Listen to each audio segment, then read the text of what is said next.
Young तरंगच्या या भागामध्ये आपणा सगळ्यांचं मनपूर्वक स्वागत। आपल्या देशाला स्वातंत्र्य मिळून 68 वर्ष झाली। आज आपल्या देशाची जगात ओळख आहे ती एक विकसनशील राष्ट्र म्हणून। आपल्या देशाला हजारो वर्षांची संस्कृती, परंपरा, इतिहास लाभलाय आणि आज भारताची एक नवी ओळख घडू पाहतीये ती म्हणजे तरुणांचा देश। आजच्या या तरुणाला आपल्या देशाविषयी काय वाटतं? भारताला एक विकसनशील राष्ट्र ते एक विकसित राष्ट्र हा जो प्रवास करायचा आहे त्यामध्ये या तरुणाची नेमकी भूमिका काय असणार आहे? या सगळ्याचा उहापोह आजच्या यंग तरंगमध्ये करणार आहोत। त्यासाठी आपल्याबरोबर जे तज्ञ आहेत त्यांची ओळख करून घेऊया। आपल्याबरोबर आहेत एनकेटी कॉलेजच्या उपप्राचार्या जयश्री कुलकर्णी मॅडम। त्याचबरोबर आपल्या समवेत आहेत ज्येष्ठ पत्रकार अरुण करमरकर सर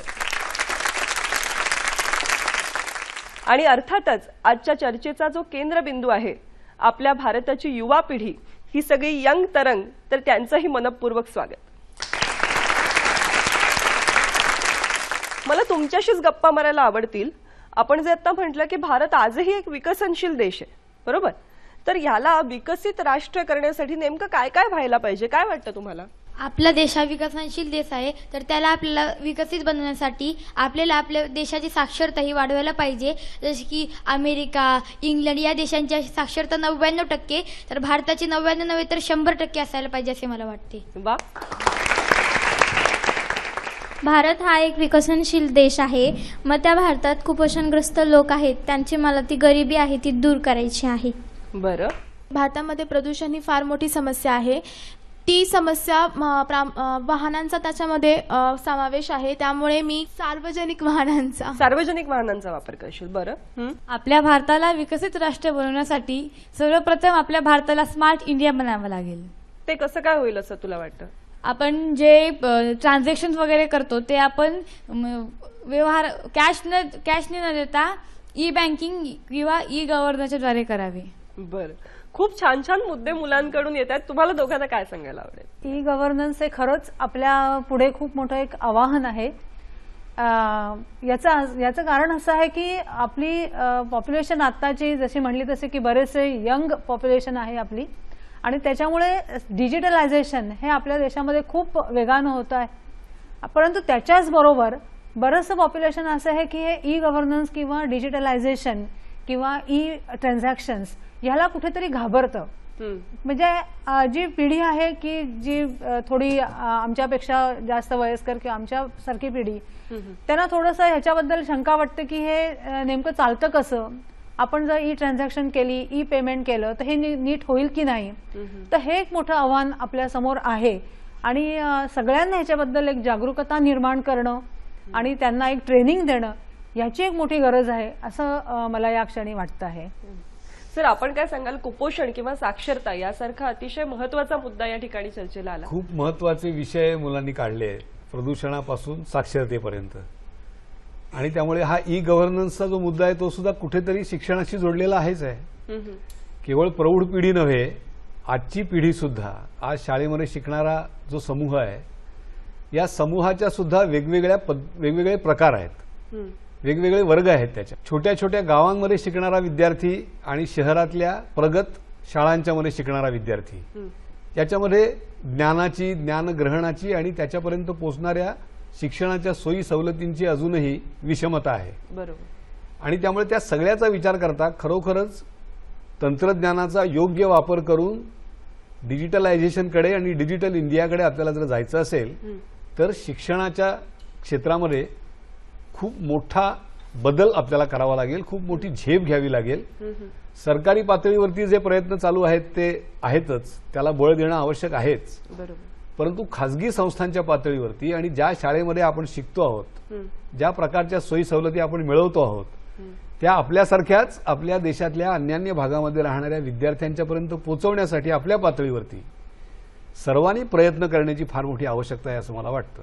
अशा उपक्रमांशी आपण स्वतः सुद्धा काही संलग्न, त्याविषयी थोडं सांगा। छोट्या छोट्या खेड्यांच्या मध्ये ज्या शाळा चालतात, आजही परिस्थिती अशी आहे की विज्ञानाचे प्रयोग सर्व शाळांच्या मधल्या विद्यार्थ्यांना स्वतःच्या हाताने करायची संधी मिळतेच असं नाही, आणि त्यामुळे काही उपक्रम विद्यार्थ्यांनी चालवलेले असे आहेत की दिवाळीची सुट्टी आहे किंवा मे महिन्याची सुट्टी आहे, तर या सुट्टीमध्ये एखादा विद्यार्थ्यांचा समूह एखाद्या आपल्या शिक्षकाला आणि काही विज्ञान उपकरणं बरोबर घेऊन खेड्यापाड्यातल्या शाळेत जावा, तिथल्या विद्यार्थ्यांना त्यांनी एकत्र करावं, त्यांना प्रयोग नुसते शिकवावेत नाही, त्यांच्याकडून ते प्रयोग करून घ्यावेत. आणि याचं हे भान ठेवावं की SSCच्या परीक्षेला जेव्हा आपण बसतो त्यावेळेला त्या विद्यार्थ्यांना आपल्याबरोबरच स्पर्धा करावी लागते. बरोबर. परंतु ज्या प्रकाराने आपण शिकतो त्या प्रकाराने त्यांना शिकायला मिळतच असं नाही, आणि स्वाभाविकपणाने ते स्पर्धेमध्ये मागे पडतात किंवा आत्मविश्वास त्यांना पुरेसा राहत नाही. आणि त्यामुळे अशा प्रकारचे उपक्रम चालणारे आहेत, फिरत्या प्रयोगशाळांचे आहेत. बरोबर. जसे म्हणजे आपला देश हे कुटुंब आहे. जरूर हा भाव जेव्हा मनामध्ये जागा होईल की माझी लहान बहीण आहे आणि तिच्यापर्यंत काहीतरी पोचत नाही, तर आपण नाही का घरामध्ये आपण वापरलेली वस्तू असते ती आपल्या धाकट्या भावंडांना देतो का, तर त्यांच्याबरोबर शेअरिंग होतं, आपण तो आनंदही वाटून घेतो, ती वस्तूही वाटून घेतो आणि सगळ्यांचा फायदा होतो. मगाशी या मुलीने खूप छान सांगितलं की मला शक्य असेल तेव्हा मी सार्वजनिक वाहन वापरेन, का तर मी तेवढं प्रदूषण कमी करेन. अशा आणखीन काय काय गोष्टी तुम्हाला सुचतायत? तरुण पिढीला व्यसनमुक्त करणे. भारत अजून विकसित व्हायचा असेल तर नागरिकांना जातीभेद न करता एकजुटीने राहिले पाहिजे. भारताला आणखी विकासाच्या स्तरावर न्यायचं असेल तर भारतात होणारी स्त्रीभ्रूण हत्या थांबवायला हवी. आपल्याला रोजगाराची संधी उपलब्ध करून बेकारी मुक्त भारत करायला पाहिजे. यातले 2 मुद्दे खूप तरुण पिढीशी थेटपणे संबंधित आहेत. एक म्हणजे व्यसनमुक्ती आणि दुसरं म्हणजे रोजगारांची उपलब्धता, आणि ते थोडेसे संलग्न विषय पण आहेत असं म्हणताय, तर याविषयी काय सांगाल? जसं विज्ञान प्रगती करत गेलं, नव्या नव्या संधी सर्वसामान्य लोकांच्या समोर यायला लागल्या. त्यांच्या हातात येत आहेत की नाही याबद्दलचा प्रवास आपल्याला अजून जास्त करायचा आहे, पण समोर तरी यायला लागल्या, कळायला तरी लागल्या. आणि कुठल्याही प्रगतीला किंवा कुठल्याही अस्त्राला प्रगतीच्या दोन्ही बाजूला धार असते. त्याचे जसे चांगले परिणाम असतात तसे आपोआप येणारे काही दुष्परिणामही असतात. आणि त्यामुळे उपभोगवाद, चंगळवाद अशा प्रकारच्या दुष्परिणामांचा सुद्धा आपल्याला सामना करावा लागतो. त्याचा एक परिणाम आहे ती म्हणजे व्यसनाधीनता. आंतरराष्ट्रीय व्यापार जसा वाढला तसा आंतरराष्ट्रीय पातळीवरती अशा प्रकारच्या नको त्या वस्तूंची देवाणघेवाण सुद्धा मोठ्या प्रमाणावरती वाढली. आणि आपल्या आपल्या वस्तू खपवण्यासाठी मार्केटिंगची ज्या पद्धतीने एक चलती सुरू झालेली आहे, त्यामध्ये ह्या तरुणांना व्यसनाच्या खाईमध्ये ढकलण्याचे प्रयत्न सुद्धा मार्केटिंगच्या माध्यमातून मोठ्या प्रमाणावरती व्हायला लागले. आणि त्यामुळे व्यसनाधीनता वाढते आहे. ही एक मोठी गंभीर समस्या आपल्या सगळ्यांच्या समोर आहे. परंतु याबरोबरच आपल्या सगळ्यांच्या समोर त्या व्यसनांचे दुष्परिणामही येतात. शिक्षणातून येतात, प्रसारमाध्यमांच्या मधून येतात, आजूबाजूला आपण पाहतो अनुभवांच्या मधून येतात. त्यामुळे त्या दुष्परिणामांची सारखी आठवण तरुण पिढीसमोर मांडली जाणं हा एक भाग. आणि दुसरा, खरोखरच तुम्ही म्हणालात तसं त्यांच्या हाताला काम उत्पन्न करून देणं. एखाद्या रचनात्मक कामामध्ये कोणीही व्यक्ती गुंतली की त्याला अशा प्रकारच्या अवांतर गोष्टीकडे लक्ष द्यायला वेळही मिळत नाही आणि लक्ष द्यावंसही वाटत नाही. मूलतः माणसाची प्रवृत्ती ही क्रिएटिव्ह काम करण्यामध्ये आनंद घेण्याची आहे. आणि त्यामुळे त्याला काम मिळालं, रोजगार मिळाला तर यातल्या समस्या काही प्रमाणामध्ये सौम्य नक्की होतील, यामध्ये काही शंका नाही. जयश्रीताई, तुम्ही तर थेट विद्यार्थ्यांमध्ये वावरत असता, तुम्हाला काय वाटतं आजच्या या तरुण पिढीची बलस्थानं काय आहेत आणि त्यांचा कमकुवतपणा काय? मला आता हा जो व्यसनाधीनतेचा विषय आहे त्याला घेऊन असं वाटतं की त्याला एक दुसरी बाजू अशी आहे की मुलं हल्ली बरेचदा कॉलेजच्या मुलांविषयी आम्ही जेव्हा बोलतो तेव्हा असं जाणवतं की ही खूप एकटी पडत चालली आहेत. पालक सुद्धा बरेच वेळेला येतात काउन्सिलिंगसाठी की मुलगा आमच्याशी बोलत नाही, त्याला आम्ही बाईक घेऊन देतो, आम्ही सगळं घेऊन देतो, त्याला क्लासेस लावतो महागडे, पण तो काय करतो ते आम्हाला कळत नाही. तर ही मुलं कुठेतरी एकटी पडत चालली आहेत आणि त्याच्यामधून सुद्धा ती व्यसनाधीनतेकडे वळतात. तर हा एक मोठा एक प्रश्न एक समोर आपल्या सगळीकडे आहे. त्याच्याच बरोबर तुम्ही म्हणालात तसं बलस्थानं आपली भरपूर आहेत. बलस्थानांमध्ये एक आपल्याला प्रामुख्याने सांगता येईल की मुलं जितक्या वेगानं ह्या सगळ्या फास्ट जगाशी जुळवून घेत आहेत ते खरोखरच आश्चर्यजनक आहे. म्हणजे इतक्या बराबर ही पिढी बदलत चाललेली आहे आणि टेक्नॉलॉजीशी ते जे जमवून घेत आहेत, टेक्नॉलॉजी अडॅप्ट करण्याचा वेग आपल्या देशामध्ये हा भरपूर आहे. एकीकडे गरिबी आहे, एकीकडे इंटरनेट फॅसिलिटीज सगळीकडे आहेतच असं नाही, सगळ्यांना स्मार्टफोन परवडतोच आहे असं नाही, परंतु मुलांना हे माहिती आहे की हे टेक्नॉलॉजी काय आहे आणि ह्याच्यामध्ये नवीन नवीन काय आहे, याचं एक त्यांच्यामध्ये खूप चार्जिंग चांगलं झालेलं आहे हे एक जाणवतं. दुसरं एक जाणवतं की स्वतःचे गोल सेटिंग ज्याला आपण म्हणतो ते खूप चांगल्या पद्धतीने ही मुलं करतायत. त्यांना माहिती आहे की मला काय करायचंय. थोडेसे करिअर ओरिएंटेड जास्ती आहेत, पण त्यांना क्लॅरिटी आहे, प्रॅक्टिकॅबिलिटी त्यांच्याकडे जास्ती आहे. की पूर्वीची मुलं ही आपण पाहिली आणि आत्ताची मुलं की प्रॅक्टिकल अप्रोच जास्ती आहे. मला हे शक्य आहे, मी हे करणार आहे, मला हे करायचं आहे, अशा प्रकारचं एक प्रभावात्मक, ज्याला इमोशनल अप्रोच ज्यांचा कमी आहे, अशी मुलं आता जास्ती दिसत आहेत. आपली पिढी किंवा माझी पिढी किंवा माझ्या आधीची पिढी यांच्यापेक्षा ही मुलं ही खूप व्यावहारिक जास्त आहेत, सक्षमपणे सामोरी आणि डायनामिक आहेत. आणि त्यांच्याबरोबर आपण धावणं हे खूप गरज आहे, आवश्यकता आहे त्याची. त्यांना समजून घेण्याची आवश्यकता आहे. त्यांचं एकलेपण हे कुठंतरी दूर जर झालं, त्यांच्याशी गप्पा मारणं, बोलणं, आणि नेमकं त्यांना फक्त ते बदलत चालले आहेत, ते आमचं ऐकतच नाहीत असं म्हणण्यापेक्षा ते का ऐकत नाहीयेत, त्यांची दुनिया काय आहे हे कुठेतरी आपण समजून घ्यायचा प्रयत्न करायला पाहिजे. पूर्ण भारताला माहिती आहे की तरुण पिढी व्यसनाकडे जात आहे. मग भारत सरकार असा नियम का नाही काढत की व्यसन मुक्त म्हणजे व्यसनाधीन पदार्थ आपल्या भारतात आणायचेच नाही? खूपच मूलभूत आणि महत्वाचा प्रश्न आहे आणि तितकाच तो जटिल आहे. व्यापाराच्या अनेक गोष्टी त्याच्यामध्ये अर्थकारणाच्या गुंतलेल्या आहेत, प्रवृत्तीच्या गोष्टी आहेतच आहेत. ज्यांच्या हातामध्ये ह्या निर्णयाची किल्ली आहे त्यांचं त्या बाबतीतलं एकमत उत्पन्न होणं आणि तो निर्णय घेतल्यानंतर आर्थिक पातळीवरती वा अन्य पातळीवरती आंतरराष्ट्रीय बाजारात त्याचं जे नुकसान होईल ते नुकसान हिमतीने सहन करण्याची मानसिकता, यामध्ये आपण कमी पडतो आहोत. परंतु आशा बाळगायला हरकत नाही की त्या दिशेने आपण नक्की जाऊ. त्याचं कारण सुरुवातीला तुम्ही जो उल्लेख केला की आपण यंग इंडिया खऱ्या अर्थाने होत चाललो आहोत आणि त्यामुळे तरुणांचा सगळ्यात जास्त भरणा या देशामध्ये जसा जसा उत्पन्न होत जाईल आणि तरुणांवरची जी भिस्त या देशाच्या उभं राहण्याची जी आहे हे जसजसं वरिष्ठांच्या लक्षात यायला लागेल, धोरणकर्त्यांच्या लक्षात यायला लागेल, तसं ही तरुण पिढी सावरली पाहिजे, याचं भान अधिकाधिक जागं होत जाईल आणि मग अशा प्रकारच्या प्रश्नांना लवकर भिडावं असं त्यांना अपरिहार्य होऊन जाईल असंही वाटायला लागेल. तरुणांच्या व्यसनाधीनतेबाबतीत सरांनी स्पष्टीकरण दिलं, परंतु आपलं गुजरात सरकारमध्ये आज पूर्णपणे अंमली पदार्थ किंवा वाईन्सला पूर्ण बंदी आहे. महाराष्ट्र सरकारच्या बाबतीमध्ये अशी परिस्थिती आहे की महाराष्ट्र शासनाला जवळजवळ 6,000 कोटीचा टॅक्स मिळतो याच्या माध्यमातून. तर मग कुठंतरी पैसा महत्वाचा वाटतो शासनाला. आणि दुसरी गोष्ट अशी की आपल्या मनावर पण तरुण पिढीला थोडं कंट्रोल ठेवावं लागेल. आणि जे सिनेमा म्हणतो आपण, सिनेमा ह्याचं अंधानुकरण जी तरुण पिढी करते, चांगल्या गोष्टी सोडून देतात, तो एक कुठंतरी प्रभाव तरुण पिढीवर पडतो आणि त्याच्यामुळे ह्या गोष्टी तरुणांमध्ये बऱ्यापैकी पुढे येत जातात. आता हा जो मुद्दा आपण उपस्थित केलात की सिनेमाचा किंवा माध्यमांचा या तरुण पिढीवरती खूप परिणाम होतो आहे, काही चांगले झालेले परिणाम मला सांगू शकाल? भारतात कचऱ्याची विल्हेवाट नीट लावली जात नाहीये, त्यावर कार्यक्रम झाला होता. त्यात साऊथ इंडियन माणसाने एका सांगितलं होतं की प्रत्येक गावातला कचरा मला रोज तुम्ही द्या, मी त्या कचऱ्याचे महिन्याला 30 रुपये देईन आणि त्यापासून दिवसाला 80,000 ते 90,000 LPG गॅस तयार करेल. वा, म्हणजे चांगल्या सकारात्मक गोष्टी सुद्धा जर या मुलांसमोर आणल्या तर त्या त्यांना निश्चितपणे प्रेरित करतायत असं लक्षात येतं. आपण काय सांगाल सर याविषयी? आता आपल्याला खेड्यापाड्यांच्या मध्ये आजही असा अनुभव येतो की कुठल्या तरी योजनेतून कुठल्या तरी संस्थेने खूप चांगली घरं त्यांना बांधून दिली खेड्यातल्या लोकांना किंवा एखाद्या मागास राहिलेल्या भागातल्या लोकांना. खेड्यातल्या शहरातला असं भेद असायचं काही खरं म्हणजे कारण नाही. आणि त्या घरामध्ये स्वाभाविकपणाने टॉयलेट बांधून दिलेलं आहे, परंतु काही महिने गेल्यानंतर पुन्हा पाहायला गेला त्या संस्थेचे लोक, तेव्हा त्यांच्या लक्षात असं आलं की त्या टॉयलेटचा वापर हा अडगळीची खोली असल्यासारखा केला जातोय, प्रत्यक्षात त्याच्यासाठी केलाच जात नाही आणि लोकांची बाहेर जाण्याची जी सवय आहे ती तशीच आहे. आता ही एका पिढीच्या किंवा पिढ्यानपिढ्या अंगामध्ये मुरलेल्या अशा ज्या सवयी आहेत, या सवयी बदलायच्या असतील तर पुढे जाणाऱ्या पिढीकडे त्याची जबाबदारी जास्त राहील. बरोबर.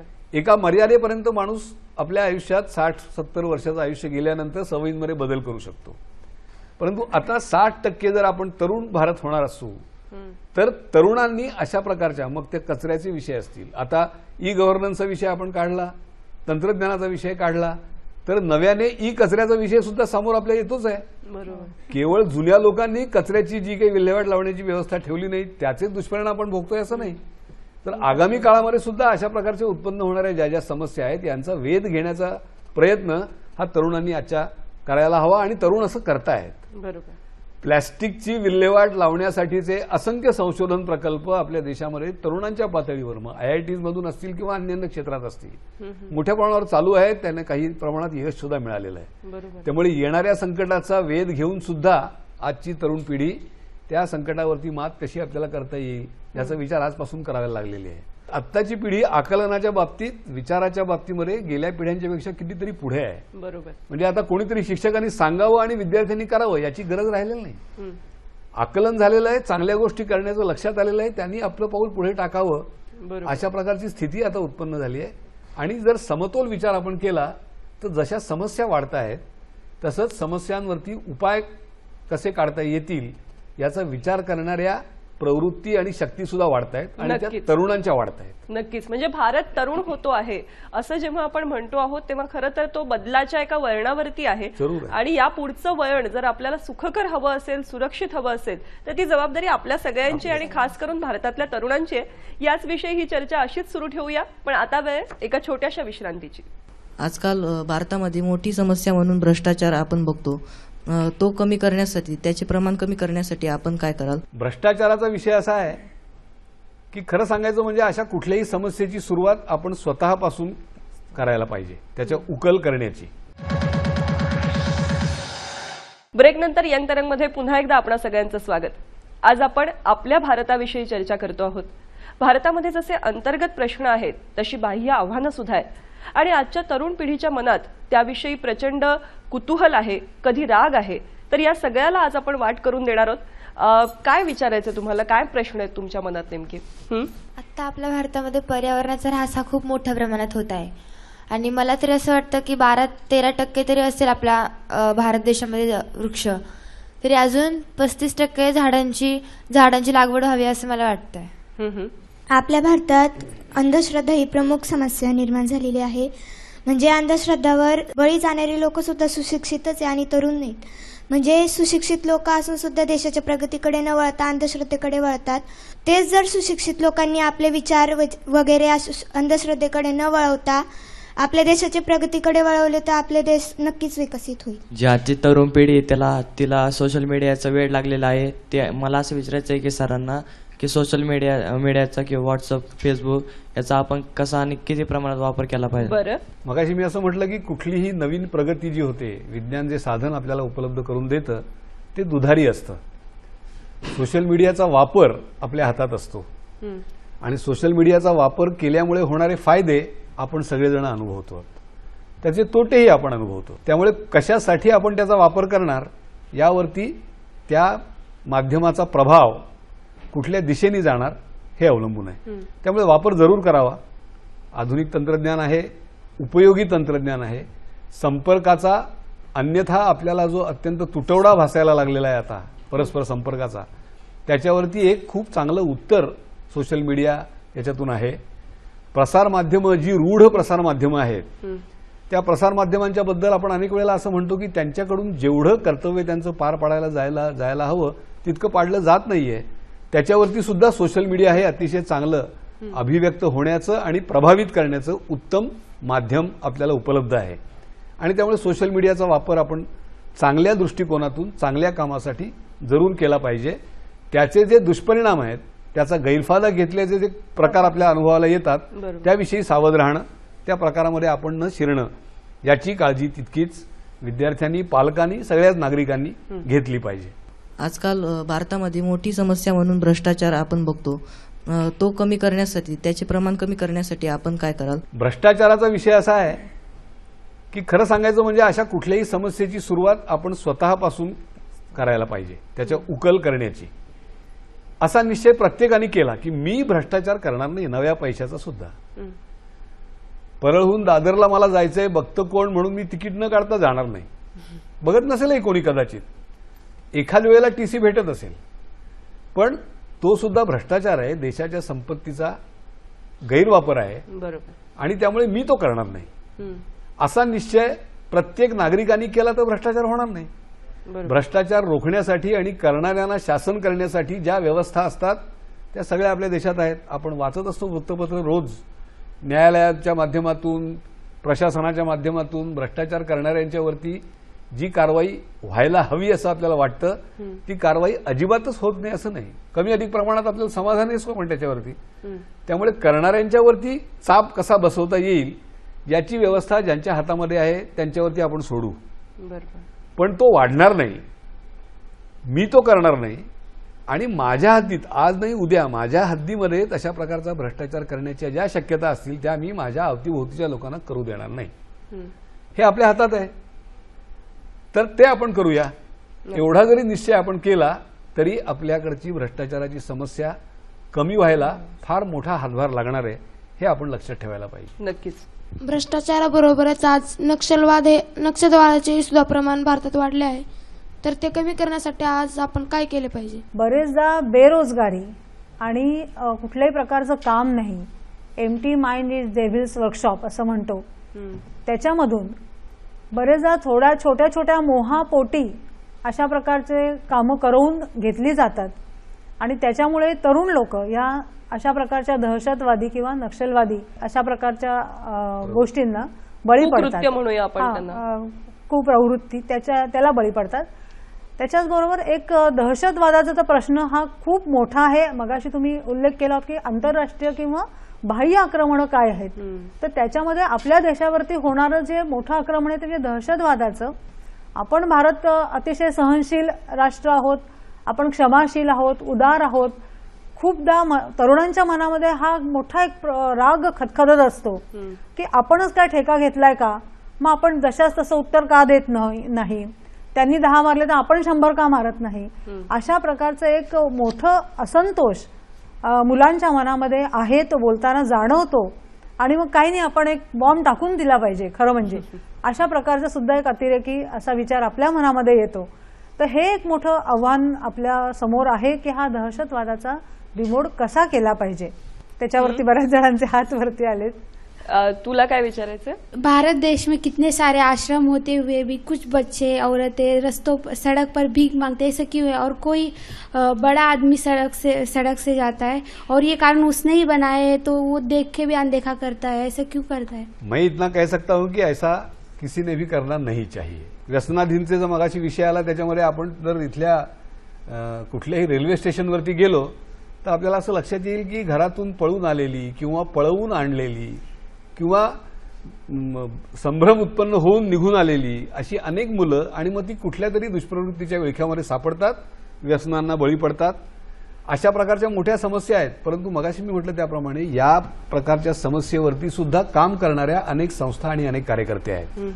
एकूण समस्येचा आकार आणि प्रयत्न करणाऱ्या संस्थांची ताकद याच्यामधली जी विषमता आहे ती जसजशी कमी होईल तसतसं ह्या समस्यांना हळूहळू पूर्णविराम मिळत जाईल.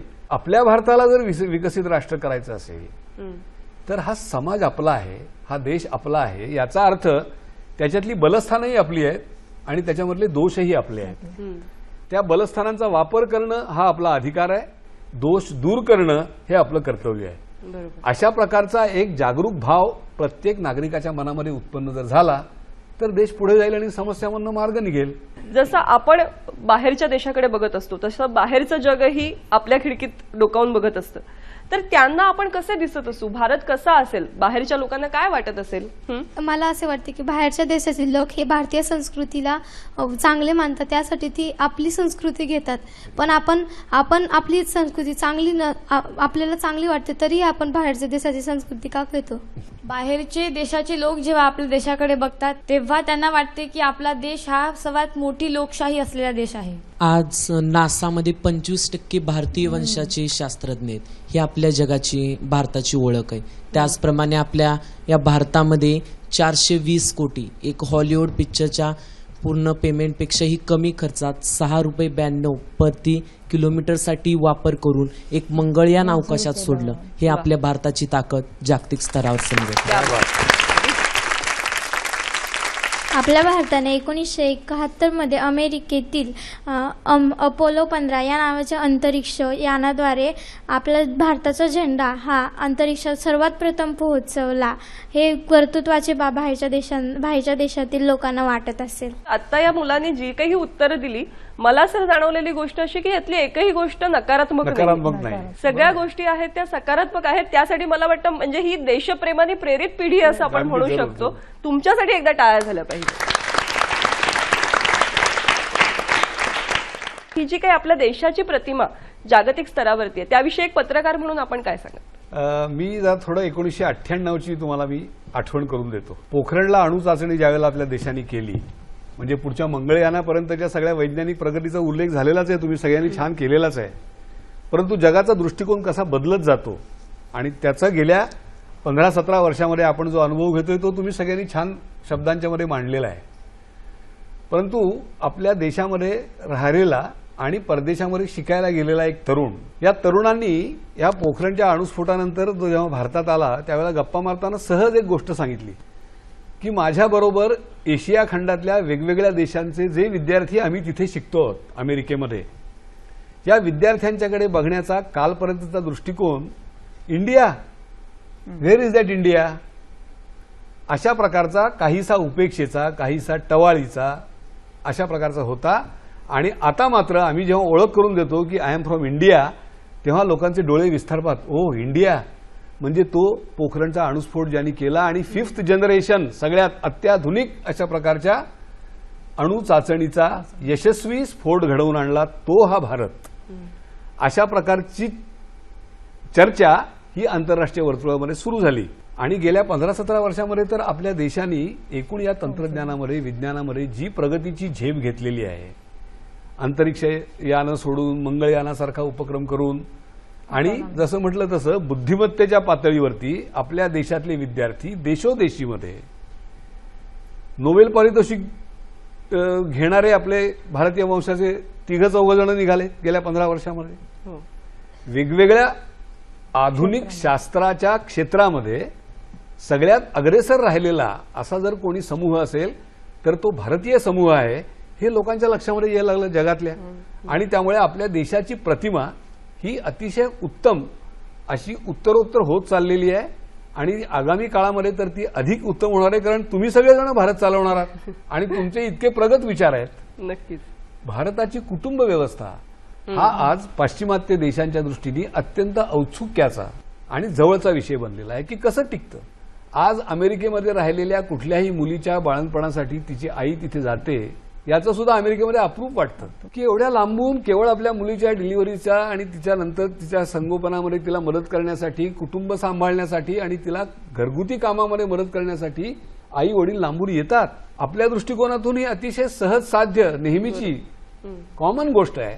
परंतु पाश्चिमात्य राष्ट्रांच्या मध्ये नेमकी विपरीत परिस्थिती असल्यामुळे त्यांना या सगळ्या गोष्टींचं आकर्षण आहे. नक्कीच. म्हणजे सर मला असं वाटतं की सारांशाने सांगायचं तर आपली खोलवर रुजलेली संस्कृती आणि भविष्याचा वेध घेऊ शकणारा आपला बुद्धिवैभव ही आपली खरं तर जगाला ओळख आहे. आणि ही ओळख अधिकाधिक धवल करायची असेल तर त्यासाठी आपण सगळ्यांनी प्रयत्नशील असायला हवं. याविषयी सरांकडून, मॅडमकडून अधिक जाणून घेऊया, पण आता वेळ एका छोट्या विश्रांतीची. तुकाराम गाथा, ज्ञानेश्वरी यांसारख्या महाकाव्यांचा अभ्यास हा अमेरिकेतील ऑक्सफर्डमध्ये केला जातो. हे भारताचे एक वैशिष्ट्य आहे. मात्र या महाकाव्यांचा अभ्यास ते भारताचे महाकाव्य आहेत, तरीही ते भारतामध्ये त्यांचा अभ्यास का केला जात नाही? ब्रेकनंतर यंग तरंगमध्ये पुन्हा एकदा आपणा सगळ्यांचं स्वागत. आज आपण बघतो आहोत की तरुण पिढीच्या मनामध्ये खूप कुतूहल आहे आणि त्याबरोबर अतिशय सजग आहे ही पिढी. रोजच्या महत्त्वाच्या बातम्यांमधून देशाचा वेध घ्यायचा ती प्रयत्न करते. तेव्हा त्यांच्या मनात याविषयी काय प्रश्न आहेत जाणून घेऊया. पुढील काही काळात भारत हा महासत्ता होईल का? त्यासाठी उपाय काय? महासत्तेची आपण व्याख्या काय करतो त्याच्यावरती अवलंबून आहे.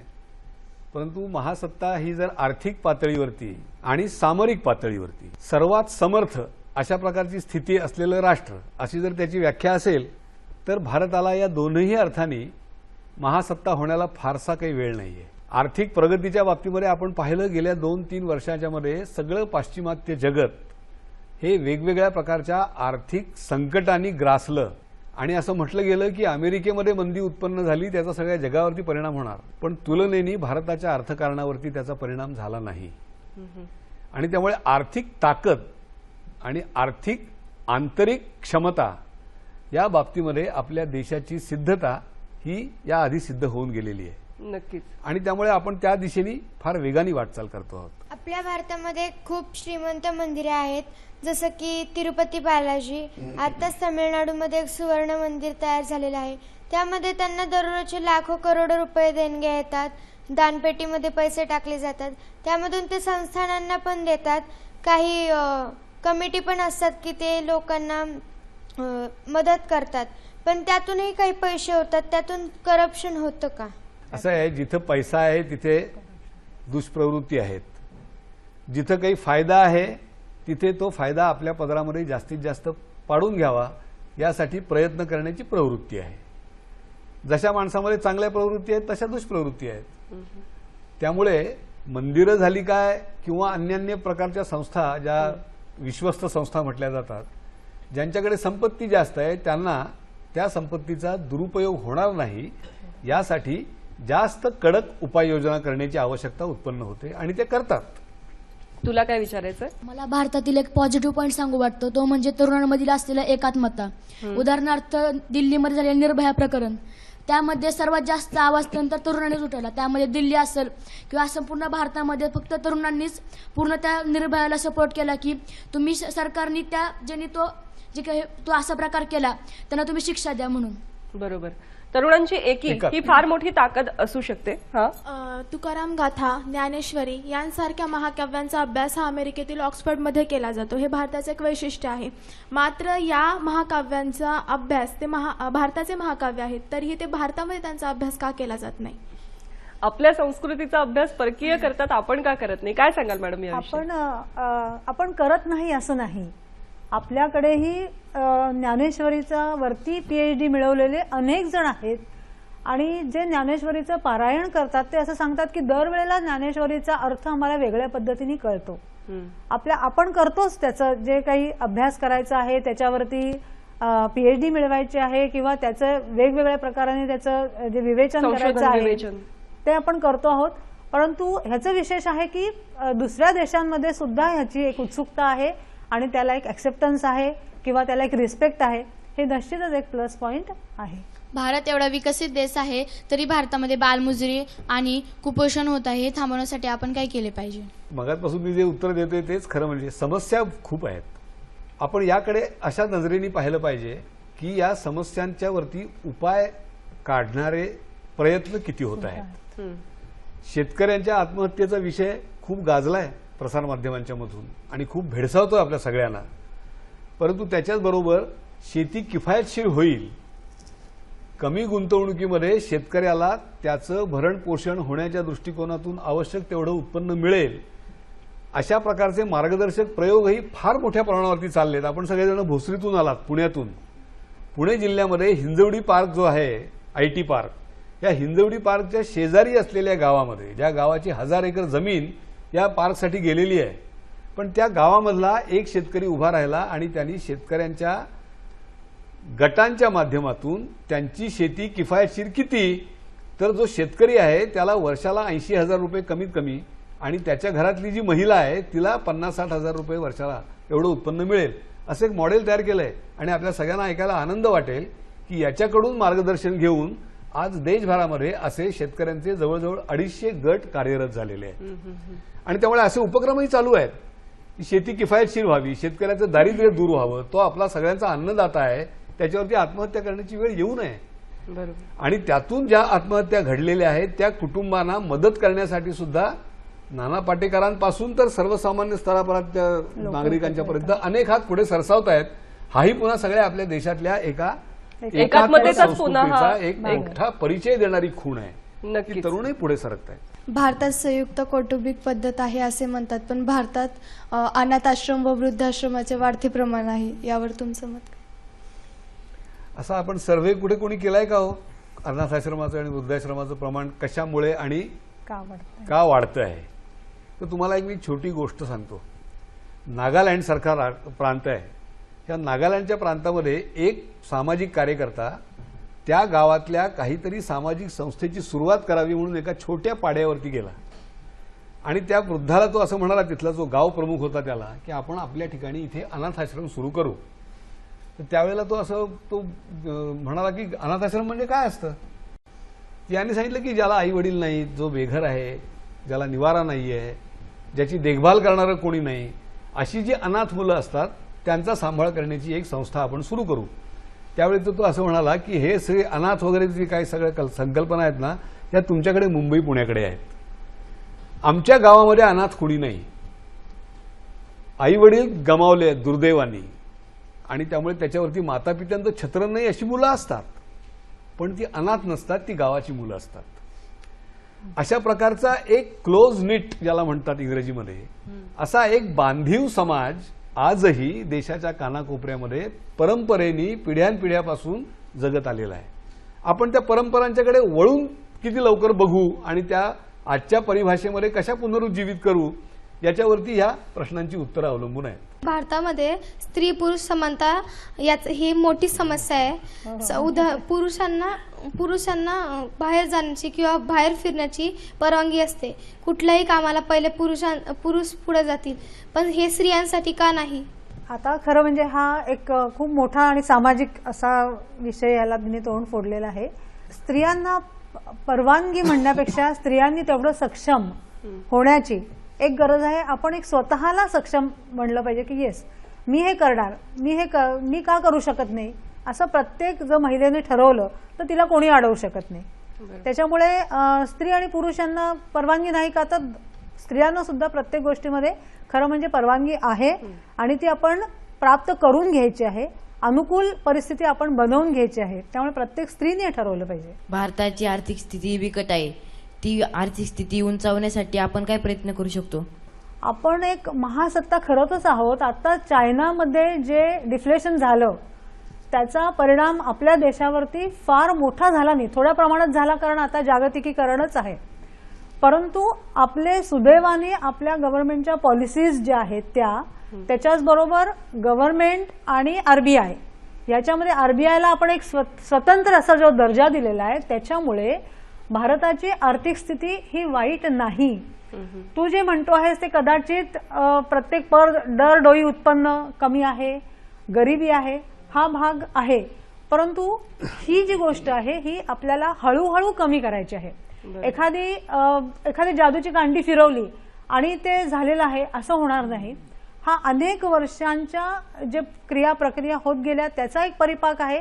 परंतु आत्ताची स्थिती जर आपण घेतली भारताची तर ती खरोखरच खूप चांगली आहे, आशादायक आहे आणि महासत्तेकडे आपण जात आहोत, महासत्ता बनण्याकडे. ह्याच्याबद्दल जगातल्या कुठल्याही शक्तीच्या मनामध्ये कुठलीही शंका नाही. नक्कीच मला वाटतं खूप प्रश्न आहेत, कारण विषयच इतका मोठा आहे आणि आपल्या देशाचा प्रत्येक कण न कण आपल्याला उत्तम हवाय आणि त्यासाठीच हे सगळे प्रश्न आपण विचारतो आहोत. आणि या मंचावरून ही जागरूकता निर्माण व्हावी, जे काही छोटंसं पाऊल आपल्याकडून आपल्याला उचलता येईल त्यासाठी आपण प्रयत्न करतो. कुठेतरी असं वाचलं होतं की भारत म्हणजे काय, तर आभा किंवा प्रतिभा, त्यामधला भा आणि त्यामध्ये रत असलेला म्हणजे अतिशय तेजस्वी असा हा देश आहे. जसं त्याचं पूर्व दिव्य आहे तसंच त्याचं भविष्य सुद्धा उज्ज्वल असणार आहे आणि ते या तरुणांच्या हातात आहे. तेव्हा हे तरुण जितके चमकतील तितका आमचा भारत देश चमकणार आहे आणि त्यासाठी हे तरुण नक्कीच क्रियाशील आहेत, विचारशील आहेत. हेच आजच्या कार्यक्रमातून सिद्ध होतं. आज इथेच थांबूया, भेटूया पुढच्या यंग तरंगमध्ये. तोवर नमस्कार.